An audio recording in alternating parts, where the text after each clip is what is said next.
Hello everybody, I'm Evan Kamikow, and this is the Toss Up. With all of college and professional sports back, there is no better place to be than right here to break it all down. Each week, join myself and an expert line panel dissect the latest sports news from some of the nation's most elite college programs here in Bloomington to the biggest stadiums and stages around the world. Stick around because we have a great final show of Season 10 coming up on the Toss Up.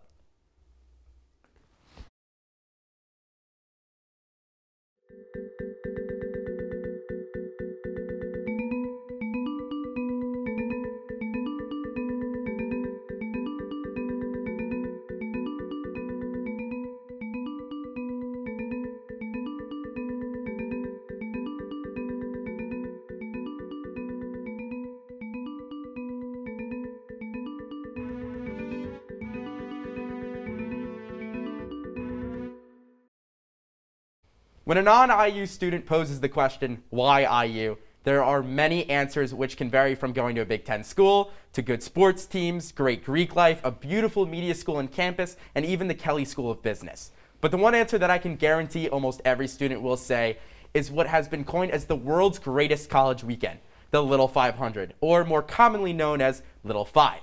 Although I've never experienced a real one, Little 5 is what every single IU alum remembers from their time in Bloomington. But Little 5 is so much more than just a week of partying. It's a week of tradition, excellence, and celebration of the end of the school year. The bike race, which has been held since 1951, brings students and the university together year after year. Thus, on today's Toss-Up, we are diving into the hysteria and history of the Little 500. Later in the show, we will be welcoming Little 500 Race Director Hank Duncan and have Stephan Walker come on to talk about the Little 5 fun facts. But for now, we have IUSTV Sports reporter Callie Metzger and IDS Little 5 reporter Colin Wright. Callie, Colin, welcome to the show. We are so happy to have you guys here. Good to be here. Good to be here. All right, so Callie, let's dive right into it with you. You were supposed to race last year and this year on the Kappa Kappa Gamma race team, is that correct? Yes, it is correct. So what was it like preparing for the race last year before COVID hit and this year? Yeah, so like you said, unfortunately, I haven't really ever been able to experience Little 5, but honestly, prepping for the race, it's super motivating because you're biking for something much bigger than yourself. And for me, I'm biking for my sorority. So it was motivating to have kind of people behind you, and it wasn't like you're biking or trying to win a race for a personal gain. It was like you're trying to win that race, you're trying to do well in that race for something bigger than you.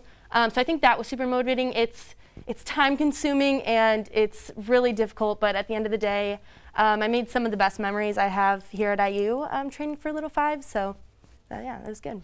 Colin, I can't ask you that because I know you're covering Little 5. You're not riding in it, unless you are, and we didn't know, which, I mean, you can tell us now. But I will not be riding in the series race. No. So, what has it been like this year covering Little 5? I think it's like everything else. I think the sports world has just turned on its head, and it's unfortunate that no one's going to be able to race come May, and no one's going to be able to see it because it's a real shame because it's a good time. I'm a freshman, so I have also have no real experience of this race, but I think this year especially it really hits at the essence of what it means to this community and to the greater Bloomington population. I think I'm really excited the race is going to happen. I think although it's different just to be watching like live streams online, I think the fact that the race is going to happen in some form is great for the community all around, and I'm really looking forward to it. Callie, have you also been covering Little 5 for anything? Not really, but I have been able to kind of go to the track and see people there, and it's been super cool to see people biking. People are out there, people are outside, and it's good to see that atmosphere kind of like how it was, like how it used to be for sure, so it's nice. Yeah, I mean, it's such a great thing when this, Little 5 is happening again. So, Callie, we'll stick with you. What are you most looking forward to from the race? Honestly, I'm most looking forward to, because I will be watching it, but I'm most looking forward to seeing how these athletes are going to adapt to the new atmosphere without there being the fans, without there being sort of all of the the aura that Little 5 used to be. And one other thing that I can say is that the race was so up in the air for so long that a lot of these teams had no clue if there really was going to be a Little 5, if there was going to be a race, if it was going to be different, if it was going to be altered. Like, there was so many things up in the air, and so I think that it's going to be interesting to see how the motivation levels, how the training has kind of had these riders, prepared these riders to race in this year's Little 500. Colin, what about you? What are you looking forward to? I think Callie really did a good job saying that. I think the fact that there is a race is better than there's no race. So the fact that the race is going to happen, period, I think is great. I think just like every other sport on this campus this fall, it's going to take a lot of adjustment to race in an environment like that. But I'm really excited to see how it's going to turn out. And Callie, you touched on this a little bit, so Colin, I'll ask you this first. What impact will no fans being at the race really make this year? I think it's no secret that it is a loud and raucous environment inside Bill Armstrong Stadium a normal year. So riders don't have the energy to feed off of to compete in that environment. It's a very time and energy consuming event to take part in. So really finding the drive inside of these riders to go out and compete that race without the support of thousands of screaming fans could be rather difficult. And Callie, touch upon that as on the rider's perspective. Like when you were preparing for it, what did it feel like year one preparing for it versus this year preparing for it without fans? Yeah, no, that's a really good question, because I kind of asked some of the older riders who actually experienced Little 5 on my team, how did that feel? Was that super nervous for you? And they did say, walking into Bill Armstrong Stadium, seeing the team that you're riding for cheering you on, there is so much pressure already. And the pressure sometimes can make or break people. And so I think that with that pressure being taken off, I don't know if that'll give more focus to riders to kind of, do their thing and not have that pressure of all the fans, or will it be detrimental in the fact that there won't be that much excitement? It's almost like you're racing in silence. So I'm not really sure, but hopefully it's the other way around. Hopefully they adapt. Yeah, and it's got to be really strange, going from, preparing for an actual race with everybody, and you have all of the, spectators there during the prep races. Then you come to, COVID hits, everyone goes home, no one races. And this year, probably prepping must be really weird without any fans as well. No. And I think you hit the nail on the head with that, and I can't really explain to it. I'm not racing in it. I was never going to race in it. But I think that you said it best, is that you really can't, you can't compare it with no fans and fans. So time to make some predictions. Colin, we'll start with you. Who do you think is going to win the women's race this year? I like Alpha Zeta Delta. They were incredibly dominant in team pursuit on the women's side. I don't have the numbers in front of me. I believe it was a win by over 30 seconds compared to that second place finish. So I like them a lot on the women's side. Callie? So I'm going to go a little bit of a different route here. Alpha Zeta Delta definitely is going to be in my top 3 if I were going to do top 3. But I'm going with Theta. This year they are very well known to, take that lead. And just being on the riders' end and seeing how hard they've trained this year, I think that they're going to take it all. Yeah, I was going to say Cap Alpha Theta too. I had a chance to sit down with Little 5 Race Director Hank Duncan. That interview is coming up a little bit later in the show, but he was very high on Kappa Alpha Theta. What was your other team? Because you said top 3, so you might as well give us your last one. So my top 3 is Kappa Alpha Theta and Melanzana is second, and I'm going to go with Alpha Z Delta as my third. Do you have the other 2 in your top 3? The exact same that Callie just said. I think 2 and 3 is a crapshoot, but it should be a good race all around. Yeah. All right, let's switch over to the men's. Callie, we'll start with you this time. Who are your top 3 and your champion? We'll just go 3, 2, 1. Let's might as well do top 3. Let's see. Number 1, I think I'm going to go with BKB, Black Key Bulls. I think that they are I think they're going to surprise us this year. And then second, I'm going to go with, Cutters as my second. And as my third, I'm going to go with Jet Black. So, I don't have a top 3, but I have a top 2. I think. Give your top 2. In the team pursuit, Jet Black and Cutters were neck and neck. Jet Black actually ended up winning team pursuit by a 7-second margin. So incredibly, incredibly tight. So I'm going to mix it up. I like Cutters in the 1 spot, and I like Jet Black in the 2, but just like team pursuit, it is going to be incredibly, incredibly tight. Yeah, and I was going to go with Cutters.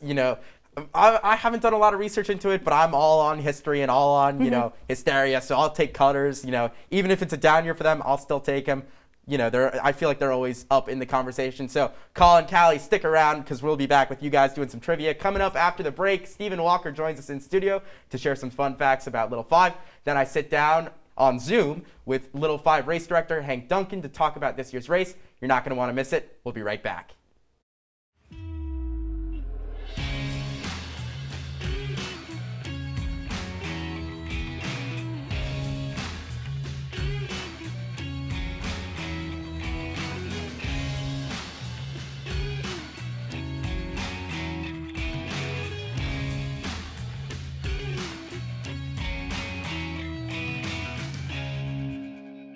Welcome back. Now joining the show to give you some fun facts about Little 500 is IUSTV reporter Stephan Walker. Stephan, take it away. Thanks, Evan.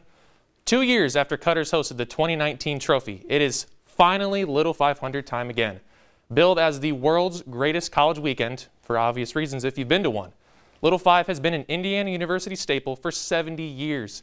With the race this year being held in May instead of April, figured why not take a look at some fun facts on this historic race. The race was started by Howdy Wilcox Jr. in 1951, and he modeled it after the Indianapolis 500, which his father won way back in 1919.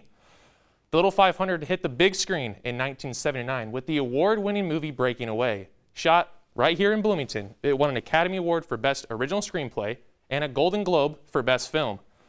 Little 5 has also been featured in 2 other documentaries, and it's not just a national spectacle, but worldwide as well, being featured in a Bollywood movie in 1992. Now, in Breaking Away, students form a new team called Cutters, which was an insult for people associated with the local limestone industry. And they went with Cutters because they didn't want to use the actual term stoners for, well, obvious reasons. 5 years later, a real Cutters team was formed, and it has dominated the race since. Formed in 1984, Cutters won its very first race and 14 overall, the most wins by any team, despite missing the first 33 races.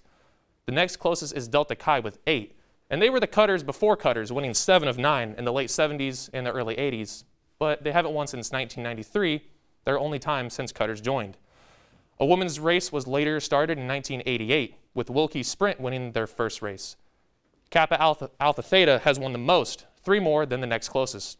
Overall, 23 different teams have won the men's race, and 13 have won the women's race. As of 2019, more than $2 million have been raised for scholarship funds.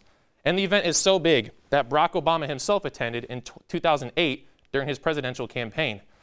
And although unfortunately we can't be there in person this year, it definitely doesn't take away from the history and allure of the race.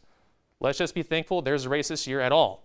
And it gives everyone a chance to save their energy, because no doubt, next year will be one of the best, the loudest, and craziest Little 500s in history. Evan, back to you. Now, on the toss-up, I had the chance to Zoom with Hank Duncan, the Little 500 race director, to talk about this year's race. Take a look. In this special segment of the toss-up, I am joined now by Little 5 race director Hank Duncan. Hank, thanks so much for joining the show. Of course, Evan. Happy to be here. Awesome. So let's jump right into it. What is your background with the race, and how did you get involved with the Little 5 race? Yeah, great question. So I rode for Forest Cycling when I was a student here from 2015 to 2019. I rode in the 2018 and 2019 races. I was their captain in 2019 and also a member of the Little 500 Riders Council that year. I left IU, graduated, ended up moving to Asheville, North Carolina, partly because of mountains and partly because COVID derailed my other career plans. Mm-hmm. And the Peace Corps went out the window, worked for a bike shop over there. And my heart has always been here. And when the job opened up, I couldn't pass it up. Mm-hmm. So how initially did you get involved in planning the race? How does the Little 5 connection and what you're doing right now as race director come together? Sorry, you broke up for a second there. I missed that little part of the question. Oh, all right. I'll just say it again. Technical difficulties, of course. I mean, it's Zoom. How did you initially get involved with planning the race this year?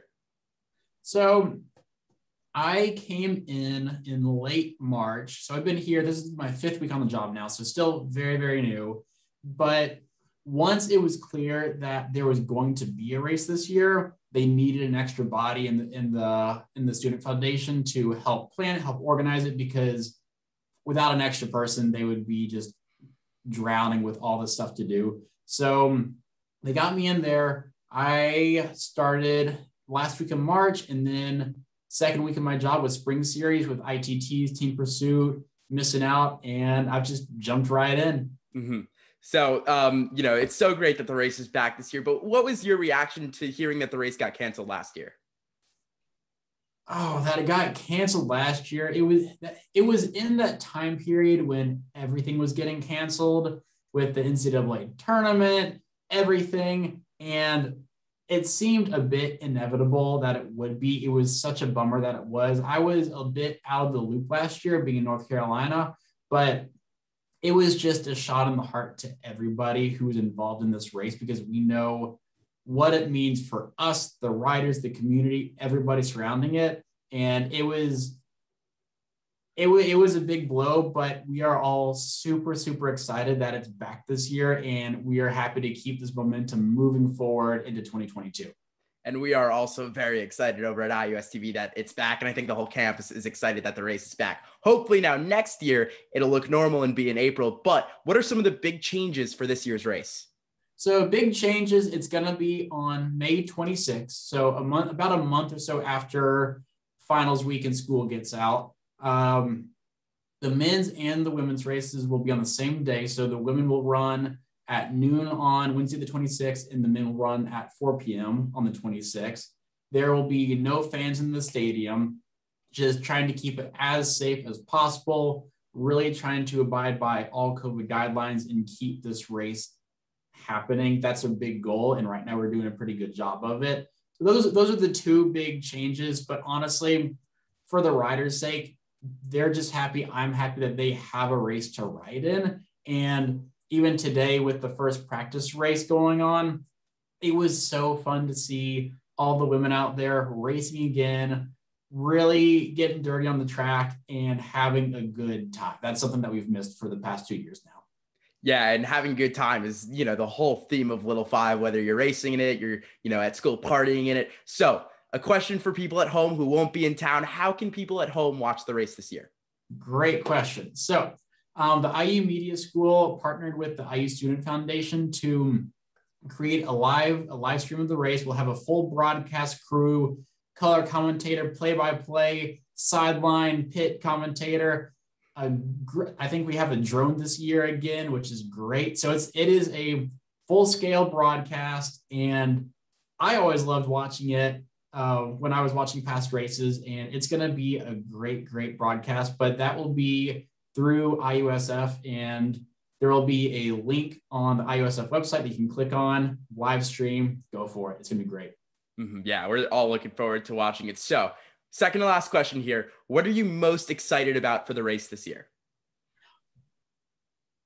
There are so many things I'm excited for. You can list a few. We'll take as many as you want to list. Right, that's fair. The first thing, I'm just so excited for these students to get back out there and race again, because they have been itching and chomping at the bit to get back out there for the last 2 years now. And the fact that they finally get to is going to be a sigh of relief for everyone involved. The riders, they're going to be competitive, yelling at each other, and just all that anger and emotion and passion is going to come out in that race. But for everyone else, it's going to be that one day in April, one day in May this year, but that one day in the spring where we get to see what we've all been training for, planning for, and watching our friends and family train for. It's going to be just an amazing, amazing feeling watching that green flag fly and watching those riders race around the track. Awesome. We're really excited for it. My last question. I don't know if you can answer this, but I'm going to ask anyway. Do you got any race predictions for 2021 for any fans out there who are trying to get a little bit of an inside scoop on who's going to win? Oh, I have a lot of predictions. I don't know. I don't know what I should say, or yes, I do. So far, I'll keep it general for now since we're still about a month out.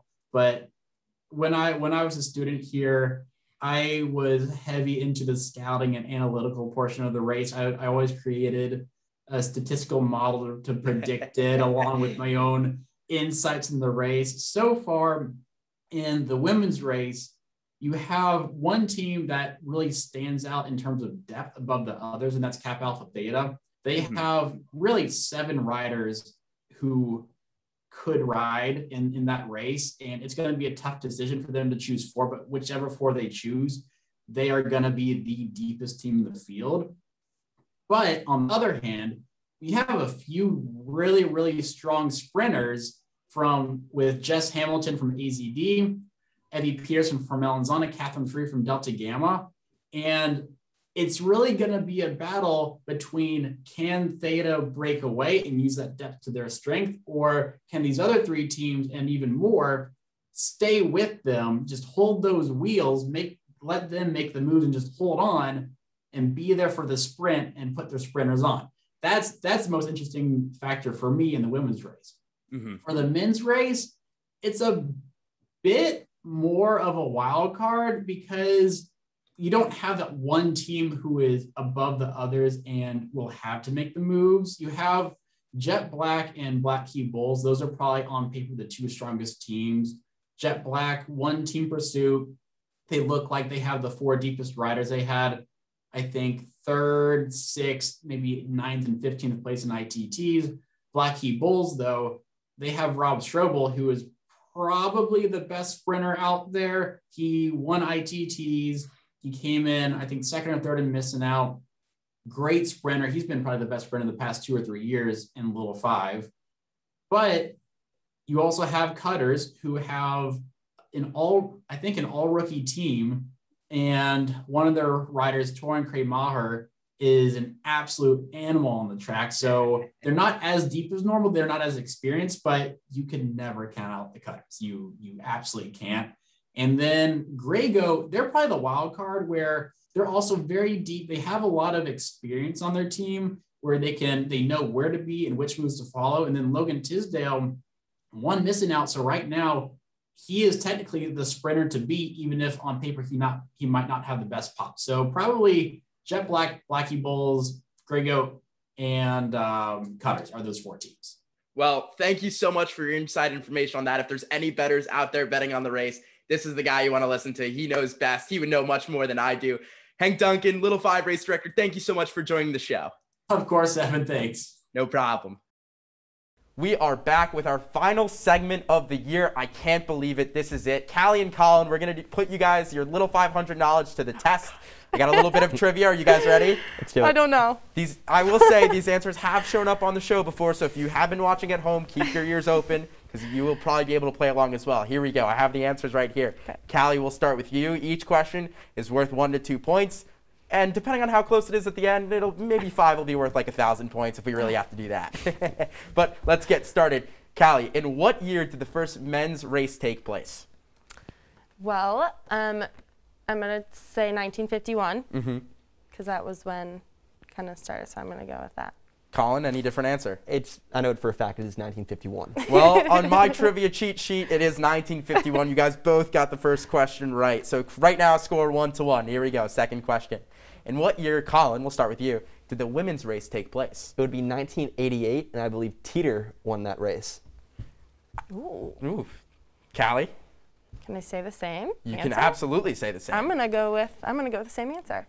Well, you're both right, and clearly this trivia isn't going so well for me because you're both 2 for 2. Here we go. Question number 3. Callie, who was credited as being the founder of the Little 500 race? Something with an H.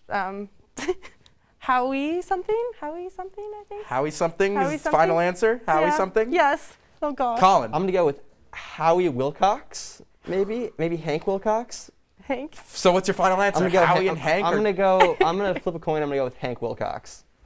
Well, I stumped both of you for the first time. The correct answer was Howdy Wilcox Jr.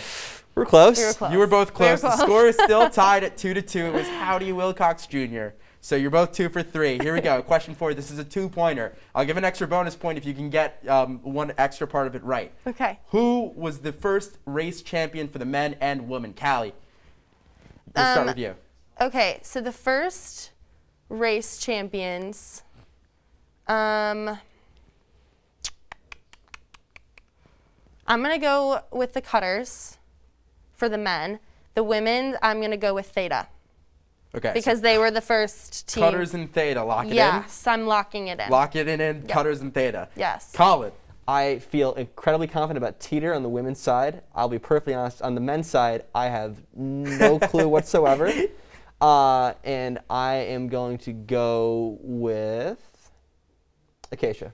Okay, so you have Teeter for the women and Acacia for the men. And Callie, your answers were Theta, Kappa Alpha Theta for the women. Yes. And what was your men's answer? Cutters. Cutters. So, Callie, you were 1 for 2. Okay.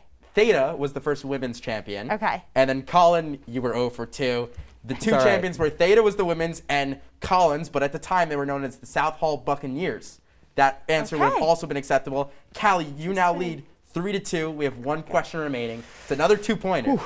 And we're talking, recent champions. So who in 2019, Colin, we'll start with you here, were the two champions for the men and the women? All right. I'm not positive. I believe it's Cutters on the men's side, and I'm gonna go with Theta on the women's side. Okay, Callie. I am confident that the winner of the women's was Theta, Kappa Alpha Theta, and I am going to go with Jet Black. Interesting. Colin, what were your answers again? We'll say them one more time. It was Theta on the women's side, Mm-hmm. and I believe I said Jet Black on the men's side. I believed it was Jet Black or Cutters, you said. It was one of those two. Which one do you have locked in?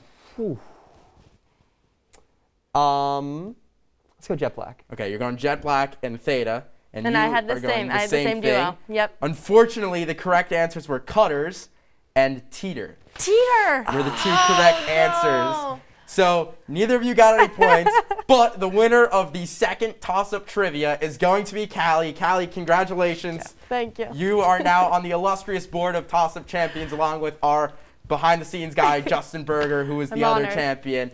So, Callie, Colin, thank you guys so much for joining the show today. Could not have had a better panel for this episode. That does it for the show this week and for the semester. Be sure to continue the discussion on our Instagram page at IUSTV Sports and our Twitter page at IUSTV Sports. Before we leave, there are a few people I want to give a massive thank you to. First and foremost, thank you to all the crew who have worked tirelessly to make the toss-up what it is. Second, I'd like to thank our IUSTV Sports co-director Jackson Kinney for all he has done this semester. He deserves a huge round of applause. And finally, to the two members of Mount Producemore who will be graduating next month, toss-up producer Jordan Gold and IUSTV Sports co-director Mike Moskalik, thank you both for everything you guys have done for IUSTV, HSN, and making my job as the host of the toss-up as easy as possible. None of this would be possible without both of you. We will definitely miss you guys in the fall. As always, everyone stay safe. Thank you for watching the toss-up. And for one last time, toss it up, find out if we'll catch it, and we'll see you next semester.